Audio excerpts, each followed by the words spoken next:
اس میں بزرگان فرماتے ہیں کہ شیخ 3 قسم کا ہوتا ہے کہ ایک ہوتا ہے شیخ سے مراد پیر، ایک ہوتا ہے پیر لکڑ، ایک ہوتا ہے پیر پتھر، اور ایک ہوتا ہے پیر پتا۔ پتے سے مراد یہ درخت کے پتے نہیں ہوتے، لکڑ، پتھر اور پتا۔ تو فرماتے ہیں کہ اب یہ کیا ہے کہ یہ جو ڈرائنگ باز لوگ بیٹھے ہوتے ہیں، یہ ان کی عرف میں ان کی طرف اشارہ کر کے فرما ہے کہ پیر پتھر سے مراد کیا ہے کہ پیر پتھر وہ پتھر میں تیرنے کی صلاحیت ہوتی نہیں، پانی میں نہیں، اچھا پتھر کا پھر بہت بڑا ہونا ضروری نہیں ہے، پتھر کا کوئی ذرہ بھی آپ پانی پھینکو تیرے گا، اتنا بڑا پھینکو یا چھوٹا ذرہ پھینکو نیچے جائے گا، ٹھیک ہے، تیرنے کی صلاحیت اس میں نہیں ہے۔ تو فرمایا کہ ایسے پیر سے بچو جو خود تیرنا نہیں جانتا، وہ تمہیں کہاں سے تیرائے گا۔ صحیح بات ہے۔ تو کشف و کرامات کے چکروں میں ایسے پیروں کہتے ہیں مت چڑھو جو آپ کو جھوٹے کشف و کرامات کے واقعات سنا کے دکھا کے نہیں بلکہ سنا کے وہ کہیں اور لے جاتے ہیں۔ تو فرمایا پیر پتھر سے بچو، پیر تو وہ بھی کہلا مگر ہے پتھر، اور اس میں تیرنے کی صلاحیت نہیں۔ دوسرا پیر پتا، یہ پیر پتے میں پتے کے اندر کیا ہوتا ہے، پتا پانی پہ رکھو نا تیرتا ہے، پتا پانی پہ رکھو تو تیرتا ہے، لیکن اس میں اتنی ہی قوت ہے کہ وہ اپنا ہی وزن اٹھا سکتا ہے۔ اگر اس پتے کے اوپر آپ کوئی وزن رکھ دیں تو وہ بھی نیچے بیٹھ جائے گا۔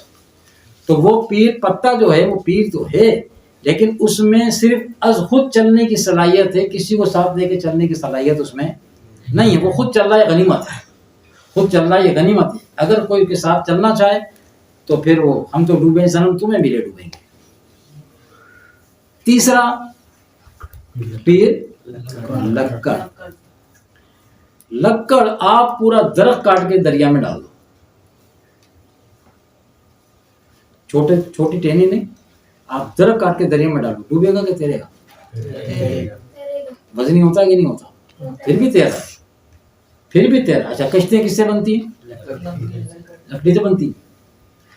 تو فرماتے ہیں اگر پیر لکڑ ہاتھ آ جائے نا، پیر لکڑ آج اس کے اندر صلاحیت ہے، خود بھی تیرتا ہے اور جو اس کا سہارا لے لے اسے بھی تیراتا ہے۔ تو فرماتے ہیں کہ اگر نصیب سے قسمت سے ایسا کوئی پیر ہاتھ آ جائے نا، اس کو مضبوطی سے پکڑ لو۔ حضرت نے وہیں اشارہ دیا کہ اپنے شیخ کامل سے نظر مت ہٹا، ادھر ادھر کبھی پیر پتھر کے چکر میں چلا جائے گا، کبھی کسی پیر پتھر کے ہتھے چڑھ جائے گا، وہاں 19-20 کی معاملات دیکھ کے، اور یہ تو تیرنے والے کو چھوڑ دے گا، وہ تجھے لے ڈوبیں گے ایک دن۔